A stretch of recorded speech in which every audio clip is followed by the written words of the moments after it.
মুক্তিযুদ্ধের প্রথম সদর দপ্তর হবিগঞ্জের তেলিয়াপাড়া বাগানের বাংলোকে দ্রুত সংরক্ষণ করে জাদুঘর হিসেবে গড়ে তুলে ৭১-এর মহান মুক্তিযুদ্ধের সঠিক ইতিহাস জাতির সামনে উপস্থাপনের প্রত্যয় ব্যক্ত করা হয়েছে।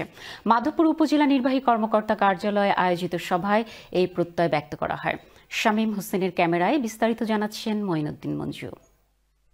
হবিগঞ্জের মাধবপুর উপজেলায় অবস্থিত মুক্তিযুদ্ধের প্রথম সদর দপ্তর তেলিয়াপাড়া বাগানের বাংলোকে সংরক্ষণ এবং পরিকল্পনা প্রণয়নের লক্ষ্যে সোমবার বিকেলে স্থানীয় সকল অংশীদারদের সাথে মাধবপুর উপজেলা নির্বাহী কর্মকর্তার কার্যালয়ে এক বিশেষ সভা অনুষ্ঠিত হয়। শহীদ মুক্তিযোদ্ধা স্মৃতি অ্যান্ড রিসার্চ ফাউন্ডেশনের সভাপতি কর্নেল মোহাম্মদ আব্দুল সালাম বীর প্রতীকের উপস্থিতিতে হবিগঞ্জের জেলা প্রশাসকের নির্দেশনা অনুযায়ী এই সভা অনুষ্ঠিত হয়।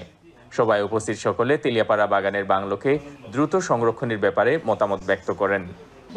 তেলিয়াপাড়া একটি মুক্তিযুদ্ধের ঐতিহাসিক স্থান, ওই স্থানটা সংরক্ষণ হোক এবং মুক্তিযুদ্ধের সঠিক ইতিহাস প্রতিস্থাপন হোক, এটা মাধবপুরের ভবিষ্যৎ প্রজন্ম যারা আছে আমাদের মতো বা আমাদের ভবিষ্যৎ যারা আছে তারা সবসময় চায়।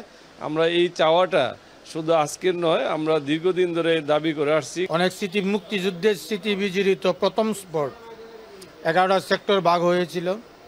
এটা পূর্ণ প্রতিষ্ঠিত হওয়ার জন্য আমাদের যতটুকু সহযোগিতার প্রয়োজন, দেশের স্বার্থে, রাষ্ট্রের স্বার্থে, মুক্তিযোদ্ধাদের স্বার্থে আমরা এটা করতে আমরা প্রস্তুত।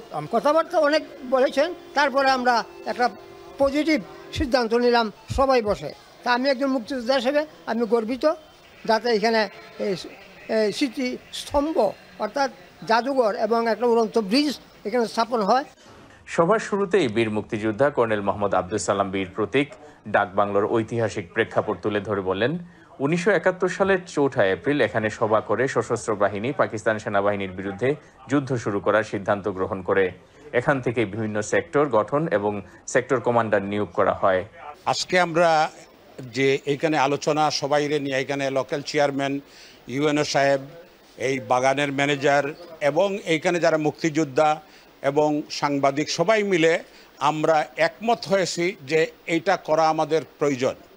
এই সশস্ত্র বাহিনীর প্রাথমিক পর্যায়ে যে সদর দপ্তর ছিল, যে জায়গা থেকে সেক্টর নির্ণয় করা হয়েছে, সেক্টর কমান্ডারদেরকে নমিনেট করা হয়েছে, এই সব কিছুই এই জায়গাতে হয়েছে। এটারে বাংলাদেশের ইতিহাস, স্বাধীনতার ইতিহাসকে দৃশ্যমান করার জন্য আমাদের আজকের মিটিংটা একটা নতুন পদক্ষেপ। সবাই আনুষ্ঠানিকভাবে এই স্থানটিকে সংরক্ষণ করে জাদুঘর হিসেবে গড়ে তুলে ৭১-এ মহান মুক্তিযুদ্ধের সঠিক ইতিহাস জাতির সামনে উপস্থাপনের প্রত্যয় ব্যক্ত করেন।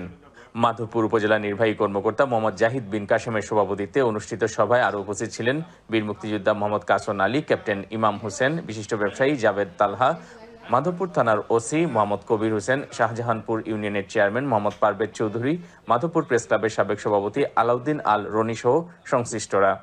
Moinuddin Manju, channel S news, Sylhet.